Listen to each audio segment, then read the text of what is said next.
Assalamualaikum warahmatullahi wabarakatuh. Salam sepak bola Indonesia. Jumpa lagi bersama Adi di sini di channel Gibahin Bola, yang pastinya akan kita memberikan informasi ya terkait dari hal-hal informasi dari timnas kita, timnas Garuda, baik timnas senior, U23, U18 ya. Dan juga informasi yang datangnya dari timnya Pak Erick Thohir atau ketum dari PSSI ya. Pada waktu lalu saya mencoba memberi informasi di channel Gibahin Bola, pastinya yaitu tentang pemain-pemain belakang, back ya, yang dimana sudah mulai dibuat lebih kokoh lagi dibandingkan tim-tim yang kemarin, dengan adanya masuk nanti ada Jaidi Jazz ya, dan Nathan Cuk sana semakin kuat.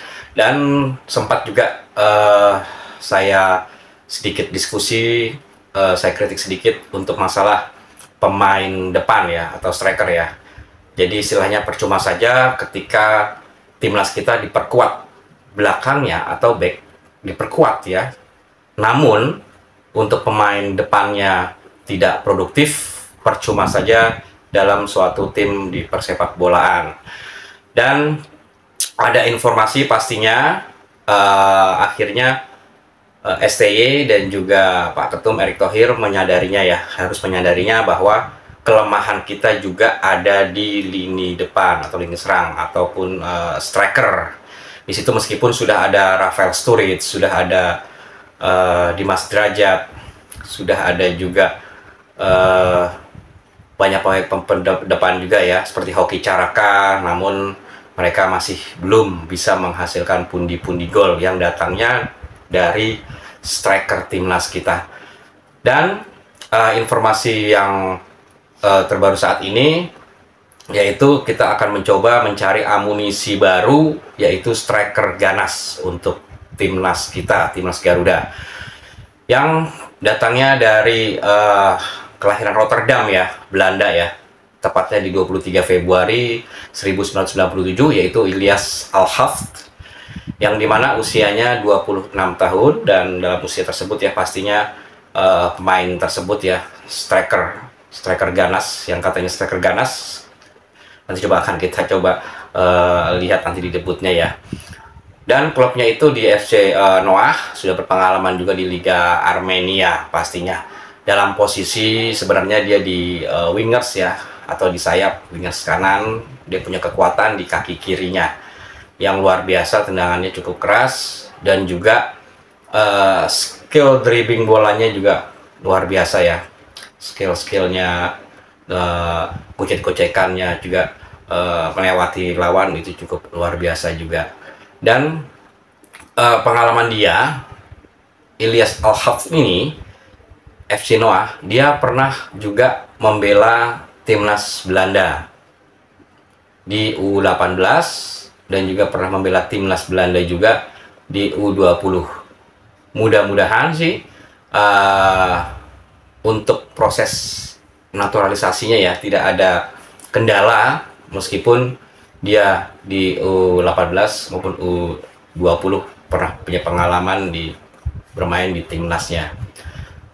Prestasinya cukup bagus bro untuk Ilyas Al-Haft ini ya, yaitu dia di FC Noah itu bisa menghasilkan di 5 gol pada 18 pertandingan, dan juga ada 6 assist di situ. Jadi kalau kita lihat dari skillnya, Ilyas Al-Haft ini cukup menjanjikan, dan mudah-mudahan sih Ilyas Al-Haft ini juga untuk memecah kebuntuan ya, memecah kebuntuan dari timnas kita, khususnya di sektor striker atau penyerang, yang notabene memang kita cukup lemah di pemain-pemain depan. Jadi sayang sekali ketika untuk pemain belakang ya baik sudah kuat, pemain tengahnya juga sudah baik sekali ya. Pemain tengahnya itu kan ada Ivar Jenner, di situ ada Marcelino Ferdinand, juga ada ya Jakob Sayuri ya. Sangat disayangkan sekali ketika mereka mengalurkan bola ke depan tidak dimanfaatkan dengan baik para striker-striker timnas yang tidak menghasilkan apa-apa, tidak menghasilkan gol ya, sayang sekali ya. Banyak kejadian-kejadian tersebut yang kadang sudah di depan gawang itu tidak bisa dimanfaatkan oleh striker kita maupun penyerang kita. Itu cukup sangat merugikan bagi timnas kita. Selain Ilyas Al-Hafs, sebenarnya juga STY dan juga PSSI itu juga sudah ada berencana untuk mencari pemain lagi, dan akhirnya sudah terlihat dan dilirik dan sedang merupakan proses negosiasi untuk transaksi. Yaitu juga ada Olly Romeni yang notabene juga dari keturunan Indonesia Belanda juga ya, dan ini juga usianya cukup masih muda. Kalau tadi kan si Ilyas tersebut kan 26 tahun ya. Nah, kalau Olly Romeni ini 23 tahun, cukup masih muda sekali. Dan digadang-gadang itu bisa menghasilkan prestasi lebih baik di timnas kita, karena dia merupakan pemain grade A, yang katanya grade A ya, dimana grade A itu levelnya sudah di atas pemain-pemain ya, dalam arti sudah cukup bagus, cukup baik, dan skillnya juga tidak diragukan lagi. Sehingga kalau kita lihat bro, ini ada dua calon amunisi striker ganas kita, yaitu yang tadi saya jelaskan, Ilyas Al-Hafs, dan juga ada Olly Romeni. Nah, dari dua pemain tersebut itu kalau kita lihat ya, kita lihat statistiknya, itu untuk Ilyas sendiri kalau di Eredivisie dia mainnya 12 kali Ilyas ya, dan memang belum menghasilkan gol. Nah, sedangkan dari Olly Romeni ini itu bermain di, kita lihat statistiknya, itu untuk Ilyas sendiri kalau di Eredivisie dia mainnya 12 kali Ilyas ya, dan memang belum menghasilkan gol. Nah, sedangkan dari Olly Romeni ini itu bermain di Eredivisie itu di 67 bermain dan menghasilkan gol 12 gol. Nah, kalau di kasta kedua Liga Belanda yang pernah mereka mainkan, Ilyas Al-Hafs ini itu pernah bermain 104 bermain ya kali. Nah, itu bisa menghasilkan gol 18 gol di situ. Nah, sedangkan kalau Olly Romeni itu bermain 71 kali dan menghasilkan gol 11. Jadi kalau kita lihat dari statistiknya tersebut memang cukup baik ya, cukup baik. Dan juga kalau kita lihat juga skill-skillnya ya, banyak di YouTube juga permainan dari Ilyas Al-Hafs maupun dari Olly Romeni itu skill-skill yang cukup bagus, luar biasa. Dan memang PSSI maupun STY juga pastinya mencari striker-striker yang benar-benar sudah matang, sudah handal. Jadi istilahnya tidak untuk dicoba-coba lagi ya, atau dipoles-poles lagi. Memang tujuannya untuk mensuburkan gol-gol yang dihasilkan dari timnas sendiri. Nah, kalau kita dari skill-skillnya bro, kalau lo mungkin pernah ngelihat videonya ya, videonya sudah banyak beredar kok di YouTube ya. Itu dari Ilyas Al-Hafs sendiri, dia mempunyai skill yang luar biasa.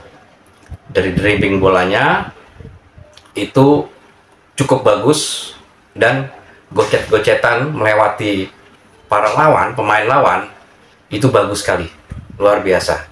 Dan juga untuk asisnya pun juga sangat bagus, kelebihan dari Ilyas.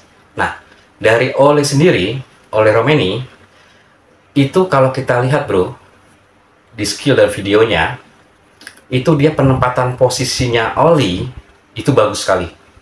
Jadi posisinya ketika bermain dia tepat sekali. Terkadang di jauh dari lawan dia tidak mengetahui dengan datangnya dia, dan dia akhirnya mendapatkan bola dan menghasilkan tendangan ke gawang dan hasilnya gol. penampatannya luar biasa. Mungkin kalau kita lihat ya, kalau dulu zamannya Liga Italia dulu itu seperti kayak Inzaghi ya, Inzaghi. Jadi penempatannya bagus dan olahan bolanya di depan gawang itu bisa dikatakan 80% menghasilkan gol. Nah, memang kita butuh calon-calon amunisi seperti ini, seperti Ilyas maupun dari Oli ya, yang benar-benar mengerti posisi-posisi yang baik untuk sebagai striker. Ya, kalau kita lihat dari debut-debut yang lain ya, bukannya kita merendahkan pemain-pemain yang sudah ada striker, bukan, tapi kita hanya coba melihat, mengevaluasi mungkin kekurangan-kekurangan yang nantinya sudah terjadi diperbaiki oleh timnas sendiri, apalagi dengan datangnya dua amunisi striker ganas timnas ini. Dan mudah-mudahan juga dengan adanya dua striker ganas ini bisa menghasilkan banyak gol di debut-debut nantinya. Pastinya sih yang diincar yaitu nanti debut melawan Vietnam tanggal 21 Maret dan 26 Maret. Itu yang menjadi fokus utama dari Coach Shin Tae-kyung dan PSSI, bisa meraih 6 poin. Jadi menang di Gelora Bung Karno melawan Vietnam dan menang juga di lapangan Maidin Nasional, yaitu di Vietnam. Oke bro, mungkin itu aja informasi yang gua berikan pada lu semua. Mudah-mudahan dengan adanya video ini bisa menambah informasi yang sebelumnya lu belum tahu, jadi tahu, dan tetapnya untuk menyemangati terus dari timnas Garuda kita. Jangan lupa di subscribe, mohon subscribe-nya, likes and komen-nya di Gibahin Bola. Gue Adi di sini undur diri. Terima kasih. Sehat selalu buat lo. Salam sepak bola Indonesia. Wassalamualaikum warahmatullahi wabarakatuh. Ciao.